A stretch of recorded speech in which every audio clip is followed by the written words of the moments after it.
पार्वती प्रियपुत्राय पूर्वा सन्ध्या प्रवर्तते। उत्तिष्ठ गजराज्यास्य कर्तव्यं लोकपालनम्। उत्तिष्ठोत्तिष्ठ विघ्नेश उत्तिष्ठ गणनायक। उत्तिष्ठ गिरिजापुत्रा जगतां मङ्गलं कुरु।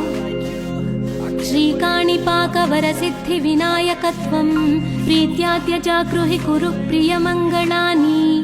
त्रैलोक्यरक्षणकराणि महोज्ज्वलानि। श्रीमद्विनायक विभो तव सुप्रभातम्। श्रीमद्विहारपुरवास शिवात्मजात कूपोद्भवाद्भुतविलास स्वयंभूमूर्ते। श्रीदेव शङ्खलिखिताश्रितपादपद्म। श्रीमद्विनायक विभो तव सुप्रभातम्। श्रीनारिकेळवनशोभितपुष्टिगात्र क्षीराभिषिक्त शुभविग्रह तत्त्वमूर्ते। दिव्याङ्गमूषिक सुवाहन मोदरूप। श्रीमद्विनायक विभो तव सुप्रभातम्। श्रीकाणिपाकवरभूतलवास तुष्ट हे आदिपूज्य अरुणारुण भानुतेज। प्राचीदिशाम्बरमिदं रविकान्तिनिष्ठम्। श्रीमद्विनायक विभो तव सुप्रभातम्। श्रीबाहुदा शुभतरङ्ग सुबाहुदत्त सुस्निग्ध शीतलकणानपि सङ्गृहीत्य प्रभातवायुरिह यास्यति सेवनाय। श्रीमद्विनायक विभो तव सुप्रभातम्। गौरीकराम्बुजसुलालित दिव्यवक्त्र श्रीकण्ठमानसमुदाकरमोदरूप। कैलासशैलशिखरस्थित बालभानो श्रीमद्गणेश्वर विभो तव सुप्रभातम्। दूर्वाङ्कुराणि जलजानि सुपुष्पकाणि बिल्वानि पूजनविधौ च सुसज्जितानि। नित्यार्चनोत्सुकमदोत्कटवारणास्य श्रीमद्गणेश्वर विभो तव सुप्रभातम्। हृत्कूपमध्य समुपस्थितचित्स्वरूप कूटस्थतत्त्वमिदमेव हि बोधनेन त्वामत्र भासि विदधासि समस्तशोभान्। श्रीमद्गणेश्वर विभो तव सुप्रभातम्। श्रीमुद्गलाख्यमुनिसन्नुत सच्चरित्र वासिष्ठकृत्समदमुख्य ऋषीश्वरीत्या वेदोक्तदेवगणमन्त्रगणादिनाथ। श्रीमद्गणेश्वर विभो तव सुप्रभातम्। ऋग्वेदकीर्तितगणाधिपज्येष्ठराज त्वं ब्रह्मणस्पतिरिति प्रकटीकृतोऽसि।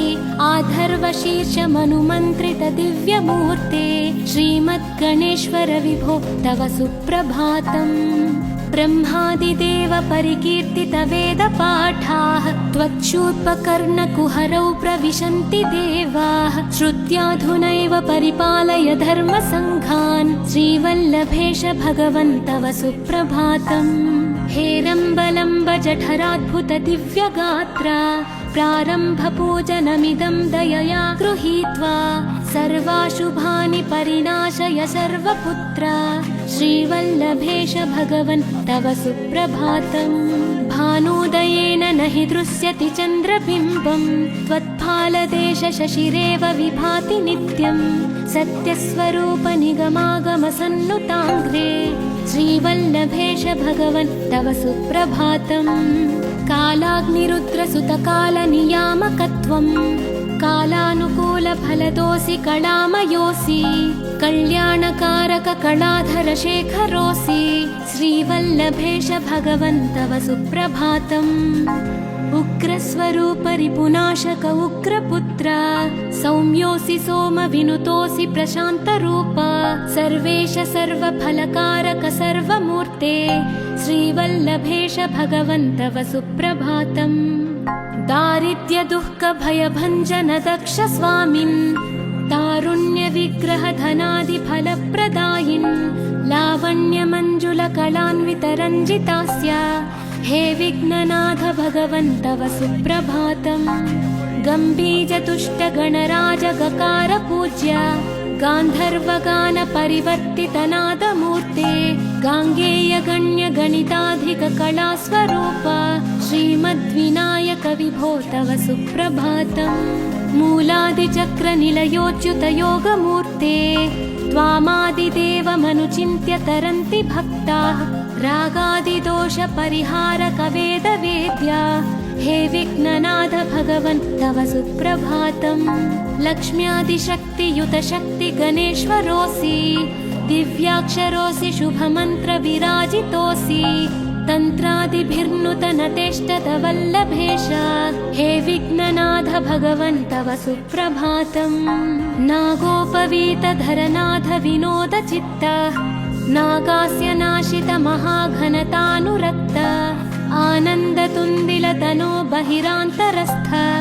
हे विघ्ननाथ भगवन् तव सुप्रभातम् भद्रे भवक्त्र नवभद्रद भद्रतेज रुद्रप्रियात्मज मदद्रव शक्तियुक्त आद्रीशजा मधुरवत्सलता निधान हे विघ्ननाथ भगवन् तव सुप्रभातम् सर्वार्थसिद्धिफलदायक बुद्धिदायिन् विघ्नात्रिवज्रपरिपूज्य चतुर्थीकाले भद्रं पदं दिशसि भक्तगणार्थितोऽसि हे विघ्ननाथ भगवन् तव सुप्रभातम् बालादिभव्य बहुरूपधरोऽसि देव चिन्तामणिस्त्वमसि सर्वफलप्रदोऽसि त्वन्नाम दिव्यमणिरस्ति जगद्धिताय हे विघ्ननाथ भगवन् तव सुप्रभातम्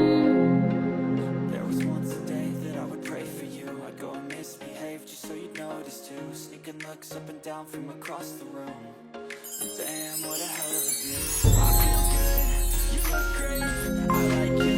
पार्वती प्रियपुत्राय पूर्वा सन्ध्या प्रवर्तते उत्तिष्ठ गजराज्यस्य कर्तव्यं लोकपालनम् उत्तिष्ठोत्तिष्ठ विघ्नेश उत्तिष्ठ गणनायका उत्तिष्ठ गिरिजापुत्रा जगतां मङ्गलं कुरु श्रीकाणिपाकवरसिद्धिविनायकत्वं प्रीत्याद्य जागृहि कुरु प्रियमङ्गलानि त्रैलोक्यरक्षणकराणि महोज्ज्वलानि श्रीमद्विनायक विभो तव सुप्रभातम् श्रीमद्विहारपुरवास शिवात्मजात कूपोद्भवाद्भुतविलास स्वयंभूमूर्ते श्रीदेव शङ्खलिखिताश्रितपादपद्मा श्रीमद्विनायक विभो तव सुप्रभातम् श्रीनारिकेळवनशोभितपुष्टिगात्र क्षीराभिषिक्त शुभविग्रह तत्त्वमूर्ते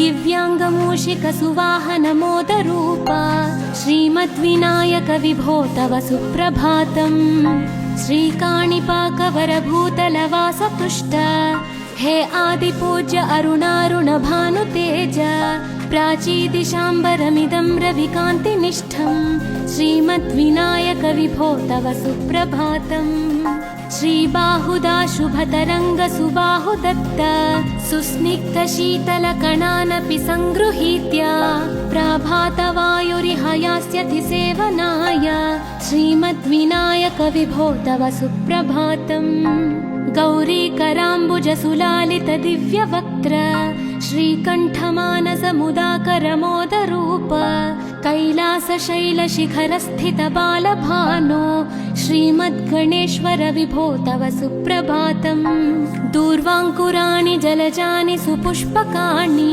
बिल्वानि पूजनविधौ च सुसज्जितानि नित्यार्चनोत्सुकमदोत्कटवारणास्य श्रीमद्गणेश्वर विभो तव सुप्रभातम् हृत्कूपमध्य समुपस्थितचित्स्वरूप कूटस्थतत्त्वमिदमेव हि बोधनेन त्वामत्र भासि विदधासि समस्तशोभान् श्रीमद्गणेश्वर विभो तव सुप्रभातम् श्रीमुद्गलाख्यमुनिसन्नुत सच्चरित्र वासिष्ठगृत्समदमुख्य ऋषीश्वरीत्या वेदोक्तदेवगणमन्त्रगणादिनाथ श्रीमद्गणेश्वर विभो तव सुप्रभातम् ऋग्वेदकीर्तितगणाधिपज्येष्ठराज त्वं ब्रह्मणस्पतिरिति प्रकटीकृतोऽसि आधर्वशीर्षमनुमन्त्रित दिव्यमूर्ते श्रीमद्गणेश्वर विभो तव सुप्रभातम् ब्रह्मादिदेव परिकीर्तित वेदपाठाः त्वच्छूर्पकर्णकुहरौ प्रविशन्ति देवाः श्रुत्वा इत्याधुनैव परिपालय धर्मसङ्घान् श्रीवल्लभेश भगवन् तव सुप्रभातम् हेरम्बलम्ब जठराद्भुत दिव्यगात्रा प्रारम्भपूजनमिदं दयया गृहीत्वा सर्वाशुभानि परिनाशय सर्वपुत्रा श्रीवल्लभेश भगवन् तव सुप्रभातम् भानोदयेन न हि दृश्यति चन्द्रबिम्बम् त्वत्फालदेश शशिरेव विभाति नित्यम् सत्यस्वरूप निगमागमसन्नुताङ्घ्रे श्रीवल्लभेश भगवन् तव सुप्रभातम् कालाग्निरुद्रसुतकालनियामकत्वम् कालानुकूलफलदोऽसि कलामयोऽसि कल्याणकारक कलाधर शेखरोऽसि श्रीवल्लभेश भगवन् तव सुप्रभातम् उग्रस्वरूप रिपुनाशक उग्रपुत्र सौम्योऽसि सोमविनुतोऽसि प्रशान्तरूप सर्वेश सर्वफलकारक सर्वमूर्ते श्रीवल्लभेश भगवन् तव सुप्रभातम् दारिद्र्य दुःख भयभञ्जन दक्ष स्वामिन् तारुण्य विग्रह धनादि फलप्रदायिन् लावण्य मंजुल कलान्वित रञ्जितास्य हे विघ्ननाथ भगवन् तव सुप्रभातम् गम्भीज तुष्ट गणराज गकार पूज्य गान्धर्वगान परिवर्तित नादमूर्ते गाङ्गेय गण्य गणिताधिक कलास्वरूप श्रीमद्विनायक विभो तव सुप्रभातम् मूलादिचक्र निलयोच्युत योगमूर्ते त्वामादिदेवमनुचिन्त्य तरन्ति भक्ताः रागादिदोष परिहारक वेदवेद्य हे विघ्ननाथ भगवन् तव सुप्रभातम् लक्ष्म्यादिशक्तियुत शक्ति गणेश्वरोऽसि दिव्याक्षरोऽसि शुभमन्त्र विराजितोऽसि तन्त्रादिभिर्नुत नतेष्टत वल्लभेश हे विघ्ननाथ भगवन् तव सुप्रभातम् नागोपवीत धरनाथ विनोद चित्त नागास्य नाशित महाघनतानुरक्त आनन्द तुन्दिल तनो बहिरान्तरस्थ हे विघ्ननाथ भगवन् तव सुप्रभातम् भद्रे भवक्त्र नवभद्रद भद्र तेज रुद्रप्रियात्मज मदद्रव शक्तियुक्त आद्रीशजा मधुरवत्सलता निधान हे विघ्ननाथ भगवन् तव सुप्रभातम् सर्वार्थ सिद्धि फलदायक बुद्धिदायिन्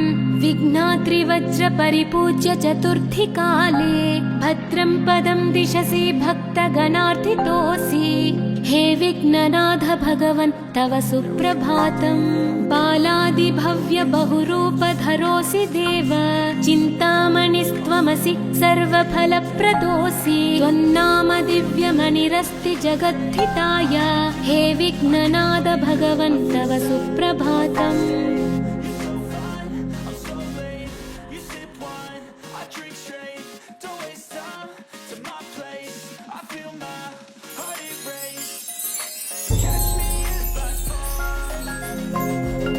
पार्वती प्रियपुत्राय पूर्वा सन्ध्या प्रवर्तते उत्तिष्ठ गजराज्यस्य कर्तव्यं लोकपालनम् उत्तिष्ठोत्तिष्ठ विघ्नेश उत्तिष्ठ गणनायक उत्तिष्ठ गिरिजापुत्रा जगतां मङ्गलं कुरु श्रीकाणिपाकवरसिद्धिविनायकत्वं प्रीत्याद्य जागृहि कुरु प्रियमङ्गलानि त्रैलोक्यरक्षणकराणि महोज्ज्वलानि श्रीमद्विनायक विभो तव सुप्रभातम् श्रीमद्विहारपुरवास शिवात्मजात कूपोद्भवाद्भुत विलास स्वयंभूमूर्ते श्रीदेव शङ्ख लिखिताश्रित पादपद्मा श्रीमद्विनायक विभो तव सुप्रभातम् श्रीनारिकेळवनशोभित पुष्टिगात्र क्षीराभिषिक्त शुभ विग्रह तत्त्वमूर्ते दिव्याङ्गमूषिक सुवाहन मोदरूप श्रीमद्विनायक विभो तव सुप्रभातम् श्रीकाणिपाकवरभूतलवास तुष्ट हे आदिपूज्य अरुणारुण भानुतेज प्राचीदिशाम्बरमिदं रविकान्तिनिष्ठं श्रीमद्विनायक विभो तव सुप्रभातम् श्रीबाहुदा शुभतरङ्गसुबाहुदत्त सुस्निग्धशीतलकणानपि सङ्गृहीत्य प्रभातवायुरिहयास्यति सेवनाय श्रीमद्विनायक विभो तव सुप्रभातम्। गौरीकराम्बुजसुलालित दिव्यवक्त्र श्रीकण्ठमानसमुदाकरमोदरूप कैलासशैलशिखरस्थित बालभानो श्रीमद्गणेश्वर विभो तव सुप्रभातम्। दूर्वाङ्कुराणि जलजानि सुपुष्पकाणि बिल्वानि पूजनविधौ च सुसज्जितानि नित्यार्चनोत्सुकमदोत्कटवारणास्य श्रीमद्गणेश्वर विभो तव सुप्रभातम्। हृत्कूपमध्य समुपस्थितचित्स्वरूप कूटस्थतत्त्वमिदमेव हि बोधनेन त्वामत्र भासि विदधासि समस्तशोभान् श्रीमद्गणेश्वर विभो तव सुप्रभातम्। श्रीमुद्गलाख्यमुनिसन्नुत सच्चरित्र वासिष्ठकृत्समदमुख्य ऋषीश्वरीत्या वेदोक्तदेवगणमन्त्रगणादिनाथ श्रीमद्गणेश्वर विभो तव सुप्रभातम्। ऋग्वेदकीर्तितगणाधिपज्येष्ठराज त्वं ब्रह्मणस्पतिरिति प्रकटीकृतोऽसि आधर्वशीर्षमनुमन्त्रित दिव्यमूर्ते श्रीमद्गणेश्वर विभो तव सुप्रभातम्। ब्रह्मादिदेव परिकीर्तित वेदपाठाः त्वच्छूर्पकर्णकुहरौ प्रविशन्ति देवाः श्रुत्याधुनैव परिपालय धर्मसङ्घान् श्रीवल्लभेश भगवन् तव सुप्रभातम्। हेरम्बलम्ब जठराद्भुत दिव्यगात्र प्रारम्भपूजनमिदं दयया गृहीत्वा सर्वाशुभानि परिणाशय सर्वपुत्र श्रीवल्लभेश भगवन् तव सुप्रभातम्। भानोदयेन न हि दृश्यति चन्द्रबिम्बम् त्वत्फालदेश शशिरेव विभाति नित्यम् सत्यस्वरूप निगमागम सन्नुताङ्घ्रे श्रीवल्लभेश भगवन् तव सुप्रभातम्। कालाग्निरुद्रसुतकालनियामकत्वम् कालानुकूलफलदोऽसि कलामयोऽसि कल्याणकारक कलाधर शेखरोऽसि श्रीवल्लभेश भगवन् तव सुप्रभातम्। उग्रस्वरूप रिपुनाशक उग्रपुत्र सौम्योऽसि सोमविनुतोऽसि प्रशान्तरूप सर्वेश सर्वफलकारक सर्वमूर्ते श्रीवल्लभेश भगवन् तव सुप्रभातम्। दारिद्र्य दुःख भयभञ्जन दक्ष स्वामिन् तारुण्य विग्रह धनादि फलप्रदायिन् लावण्य मंजुल कलान्वित रञ्जितास्य हे विघ्ननाथ भगवन् तव सुप्रभातम्। गम्भीर तुष्ट गणराज गकार पूज्य गान्धर्वगान परिवर्तित नादमूर्ते गाङ्गेय गण्य गणिताधिक कला स्वरूप श्रीमद्विनायक विभो तव सुप्रभातम्। मूलादिचक्र निलयोच्युत योगमूर्ते त्वामादिदेवमनुचिन्त्य तरन्ति भक्ताः रागादिदोष परिहारक वेदवेद्या हे विघ्ननाथ भगवन् तव सुप्रभातम्। लक्ष्म्यादिशक्तियुत शक्ति गणेश्वरोऽसि दिव्याक्षरोऽसि शुभमन्त्र विराजितोऽसि तन्त्रादिभिर्नुतनतेष्टत वल्लभेश हे विघ्ननाथ भगवन् तव सुप्रभातम्। नागोपवीतधरनाथ विनोद चित्त नागास्य नाशित महाघनतानुरक्त आनन्दतुन्दिलतनो बहिरान्तरस्थ हे विघ्ननाथ भगवन् तव सुप्रभातम्। भद्रे भवक्त्र नवभद्रद भद्रतेज रुद्रप्रियात्मज मदद्रव शक्तियुक्त आद्रीशजा मधुरवत्सलता निधान हे विघ्ननाथ भगवन् तव सुप्रभातम्।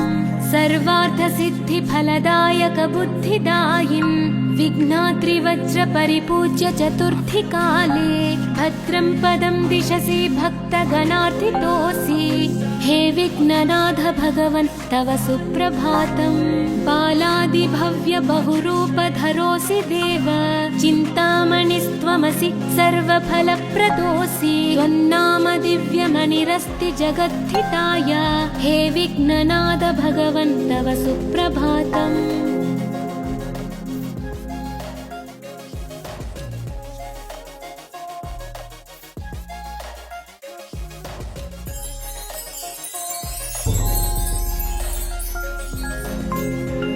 पार्वती प्रियपुत्राय पूर्वा सन्ध्या प्रवर्तते उत्तिष्ठ गजराज्यास्य कर्तव्यं लोकपालनम्। उत्तिष्ठोत्तिष्ठ विघ्नेश उत्तिष्ठ गणनायका उत्तिष्ठ गिरिजापुत्रा जगतां मङ्गलं कुरु। श्रीकाणिपाकवरसिद्धिविनायकत्वं प्रीत्या त्यजागृहि कुरु प्रियमङ्गलानि त्रैलोक्यरक्षणकराणि महोज्ज्वलानि श्रीमद्विनायक विभो तव सुप्रभातम्। श्रीमद्विहारपुरवास शिवात्मजाता कूपोद्भवाद्भुतविलास स्वयंभूमूर्ते श्रीदेव शङ्खलिखिताश्रितपादपद्मा श्रीमद्विनायक विभो तव सुप्रभातम्। श्रीनारिकेळवनशोभितपुष्टिगात्रा क्षीराभिषिक्तशुभविग्रहतत्त्वमूर्ते दिव्याङ्गमूषिकसुवाहनमोदरूपा श्रीमद्विनायक विभो तव सुप्रभातम्। श्रीकाणिपाकवरभूतलवासतुष्ट हे आदिपूज्य अरुणारुणभानुतेज प्राचीदिशाम्बरमिदं रविकान्तिनिष्ठम् श्रीमद्विनायक विभो तव सुप्रभातम्। श्रीबाहुदा शुभतरङ्ग सुबाहुदत्त सुस्निग्धशीतलकणानपि सङ्गृहीत्य प्रभातवायुरिहयास्यति सेवनाय श्रीमद्विनायक विभो तव सुप्रभातम्। गौरीकराम्बुजसुलालितदिव्यवक्त्र श्रीकण्ठमानसमुदाकरमोदरूप कैलासशैलशिखरस्थितबालभानो श्रीमद्गणेश्वर विभो तव सुप्रभातम्। दूर्वाङ्कुराणि जलजानि सुपुष्पकाणि बिल्वानि पूजनविधौ च सुसज्जितानि नित्यार्चनोत्सुकमदोत्कटवारणास्य श्रीमद्गणेश्वर विभो तव सुप्रभातम्। हृत्कूपमध्य समुपस्थितचित्स्वरूप कूटस्थतत्त्वमिदमेव हि बोधनेन त्वामत्र भासि विदधासि समस्तशोभान् श्रीमद्गणेश्वर विभो तव सुप्रभातम्। श्रीमुद्गलाख्यमुनिसन्नुत सच्चरित्र वासिष्ठगृत्समदमुख्य ऋषीश्वरीत्या वेदोक्तदेवगणमन्त्रगणादिनाथ श्रीमद्गणेश्वर विभो तव सुप्रभातम्। ऋग्वेदकीर्तितगणाधिपज्येष्ठराज त्वं ब्रह्मणस्पतिरिति प्रकटीकृतोऽसि आधर्वशीर्षमनुमन्त्रितदिव्यमूर्ते श्रीमद्गणेश्वर विभो तव सुप्रभातम्। ब्रह्मादिदेव परिकीर्तितवेदपाठाः त्वच्छूर्पकर्णकुहरौ प्रविशन्ति देवाः श्रुत्याधुनैव परिपालय धर्मसङ्घान् श्रीवल्लभेश भगवन् तव सुप्रभातम्। हेरम्बलम्ब जठराद्भुत दिव्यगात्रा प्रारम्भपूजनमिदं दयया गृहीत्वा सर्वाशुभानि परिनाशय सर्वपुत्रा श्रीवल्लभेश भगवन् तव सुप्रभातम्। भानोदयेन न हि दृश्यति चन्द्रबिम्बम् त्वत्फालदेश शशिरेव विभाति नित्यम् सत्यस्वरूप निगमागमसन्नुताङ्घ्रे श्रीवल्लभेश भगवन् तव सुप्रभातम्। कालाग्निरुद्रसुतकालनियामकत्वम् कालानुकूलफलदोऽसि कलामयोऽसि कल्याणकारक कलाधर शेखरोऽसि श्रीवल्लभेश भगवन् तव सुप्रभातम्।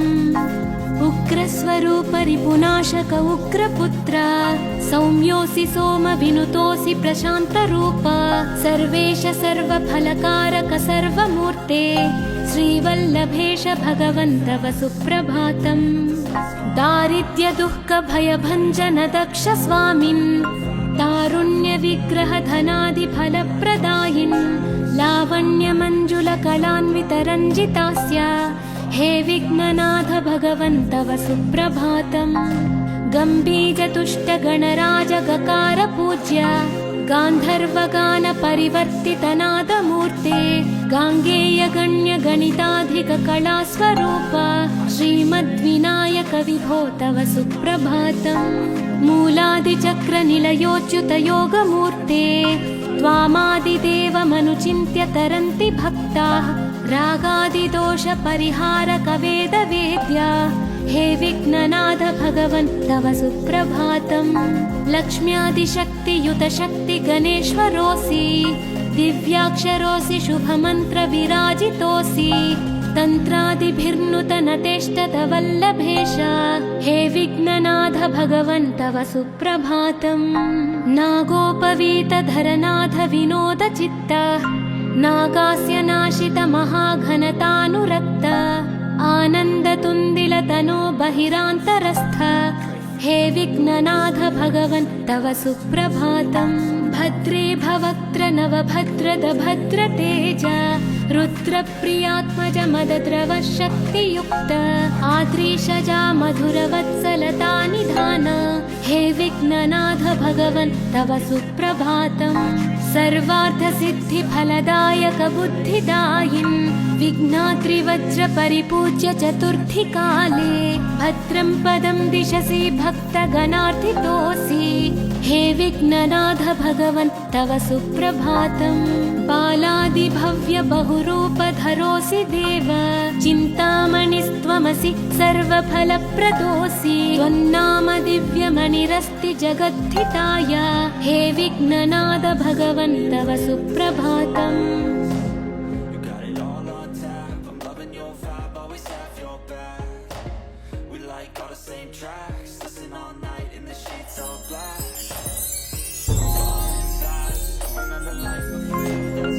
पार्वती प्रियपुत्राय पूर्वा सन्ध्या प्रवर्तते उत्तिष्ठ गजराज्यस्य कर्तव्यं लोकपालनम्।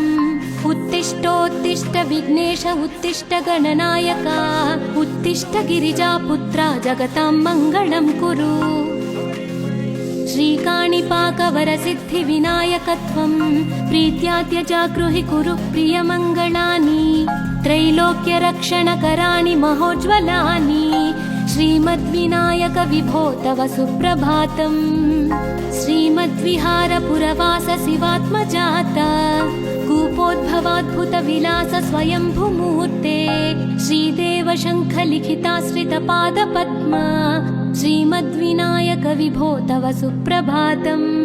श्रीनारिकेळवनशोभित पुष्टिगात्र क्षीराभिषिक्त शुभ विग्रह तत्त्वमूर्ते दिव्याङ्गमूषिक सुवाहन मोदरूप श्रीमद्विनायक विभो तव सुप्रभातम्। श्रीकाणिपाकवरभूतलवास तुष्ट हे आदिपूज्य अरुणारुण भानुतेज प्राचीदिशाम्बरमिदं रविकान्तिनिष्ठं श्रीमद्विनायक विभो तव सुप्रभातम्। श्रीबाहुदा शुभतरङ्ग सुबाहुदत्त सुस्निग्ध शीतलकणानपि सङ्गृहीत्य प्रभातवायुरिहयास्यति सेवनाय श्रीमद्विनायक विभो तव सुप्रभातम्। गौरीकराम्बुज सुलालित दिव्यवक्त्र श्रीकण्ठमानस मुदाकर मोदरूप कैलासशैलशिखरस्थित बालभानो श्रीमद्गणेश्वर विभो तव सुप्रभातम्। दूर्वाङ्कुराणि जलजानि सुपुष्पकाणि बिल्वानि पूजनविधौ च सुसज्जितानि नित्यार्चनोत्सुकमदोत्कटवारणास्य श्रीमद्गणेश्वर विभो तव सुप्रभातम्। हृत्कूपमध्य समुपस्थित चित्स्वरूप कूटस्थतत्त्वमिदमेव हि बोधनेन त्वामत्र भासि विदधासि समस्तशोभान् श्रीमद्गणेश्वर विभो तव सुप्रभातम्।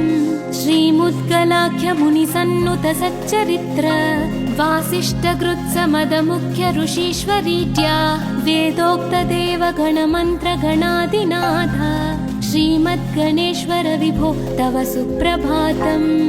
ऋग्वेदकीर्तितगणाधिपज्येष्ठराज त्वं ब्रह्मणस्पतिरिति प्रकटीकृतोऽसि आधर्वशीर्षमनुमन्त्रितदिव्यमूर्ते श्रीमद्गणेश्वर विभो तव सुप्रभातम् ब्रह्मादिदेव परिकीर्तितवेदपाठाः त्वच्छूर्पकर्णकुहरौ प्रविशन्ति देवाः श्रुत्याधुनैव परिपालय धर्मसङ्घान् श्रीवल्लभेश भगवन् तव सुप्रभातम् हेरम्बलम्ब जठराद्भुत दिव्यगात्रा प्रारम्भपूजनमिदं दयया गृहीत्वा सर्वाशुभानि परिनाशय सर्वपुत्र श्रीवल्लभेश भगवन् तव सुप्रभातम् भानुदयेन न हि दृश्यति चन्द्रबिम्बं त्वत्फालदेश शशिरेव विभाति नित्यं सत्यस्वरूप निगमागमसन्नुताङ्घ्रे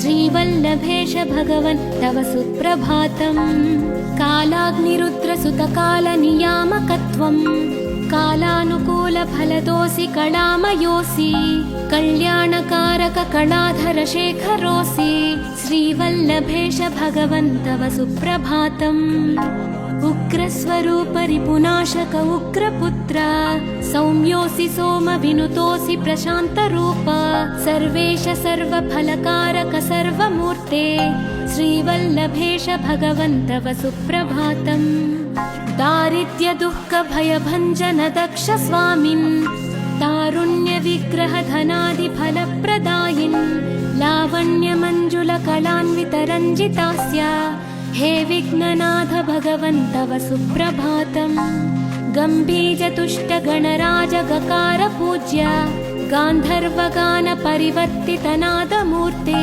गाङ्गेय गण्य गणिताधिक कलास्वरूप श्रीमद्विनायक विभो तव सुप्रभातम् मूलादिचक्र निलयोच्युत योगमूर्ते त्वामादिदेवमनुचिन्त्य तरन्ति भक्ताः रागादिदोष परिहारक वेदवेद्या हे विघ्ननाथ भगवन् तव सुप्रभातम् लक्ष्म्यादिशक्तियुत शक्ति गणेश्वरोऽसि दिव्याक्षरोऽसि शुभमन्त्र विराजितोऽसि तन्त्रादिभिर्नुत नतेष्टत वल्लभेश हे विघ्ननाथ भगवन् तव सुप्रभातम् नागोपवीतधरनाथ विनोद चित्त नागास्य नाशित महाघनतानुरक्त आनन्दतुन्दिलतनो बहिरान्तरस्थ हे विघ्ननाथ भगवन् तव सुप्रभातम् भद्रे भवक्त्र नवभद्रद भद्रतेज रुद्रप्रियात्मज मदद्रव शक्तियुक्त आद्रीशजा मधुरवत्सलता निधान हे विघ्ननाथ भगवन् तव सुप्रभातम् सर्वार्थसिद्धिफलदायक बुद्धिदायिन् विघ्नाद्रिवज्र परिपूज्य चतुर्थी काले भद्रं पदं दिशसि भक्तगणार्थितोऽसि हे विघ्ननाथ भगवन् तव सुप्रभातम् बालादिभव्य बहुरूपधरोऽसि देव चिन्तामणिस्त्वमसि सर्वफलप्रदोऽसि त्वन्नाम दिव्यमणिरस्ति जगद्धिताय हे विघ्ननाथ भगवन् तव सुप्रभातम्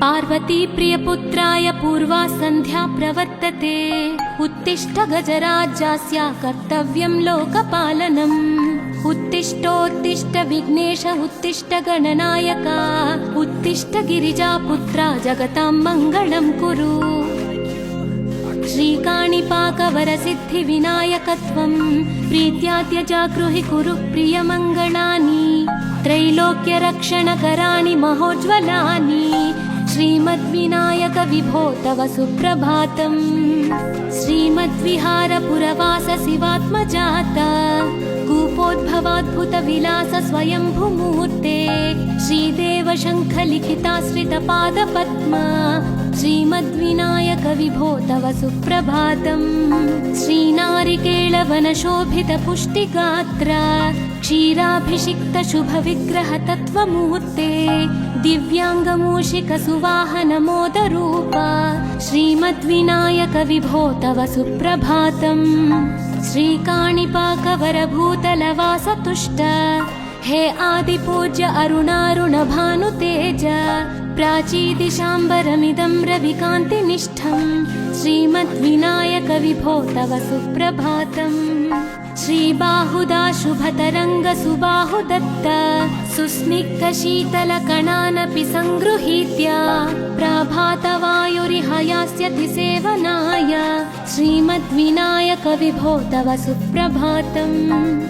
गौरीकराम्बुजसुलालितदिव्यवक्त्र श्रीकण्ठमानसमुदाकरमोदरूप कैलासशैलशिखरस्थितबालभानो श्रीमद्गणेश्वर विभो तव सुप्रभातम्। दूर्वाङ्कुराणि जलजानि सुपुष्पकाणि बिल्वानि पूजनविधौ च सुसज्जितानि नित्या